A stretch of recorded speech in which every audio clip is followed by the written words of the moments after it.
ग्रुपतर्फे दर रविवारी येथील गजानन मंदिर आवार आणि जवळच्या परिसरात स्वच्छता मोहीम राबविण्यात येते। या निमित्त दिनांक 30 नोव्हेंबर रोजी देखील संबंधित परिसरात नागरिकांतर्फे स्वच्छता मोहीम राबविण्यात आली। यावेळी शालिग्राम पाटील, राजेश कापडनीस, प्रवीण येवले, भारत शिंदे आदींसह वन्यमातरम ग्रुपचे अन्य पदाधिकारी उपस्थित होते। दरम्यान याबाबत प्रवीण मोरे यांनी माहिती दिली। आपण आझादनगर परिसरात स्वच्छता मोहीम हाती घेतली। वंदे मातरम ग्रुपच्या माध्यमातून आपण आझादनगर परिसरातील सर्व मंदिरं स्वच्छ करू असं निर्धार आपण ग्रुपच्या माध्यमातून निर्धार घेतला आहे आणि आजपासून आपली सुरुवात देखील केलेली आहे। त्यासाठी अनुभव सहकार्याचं राजेश कापडे सर, आपल्यानंतर डॉक्टर आपलं बापू पाटील, बापू येवले अशी सर्वांनी मदत केली।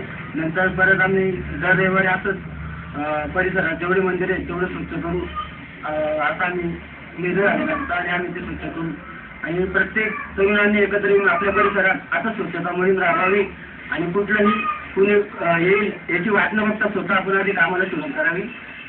त्रिमूर्ती अवतार श्री गुरुदेव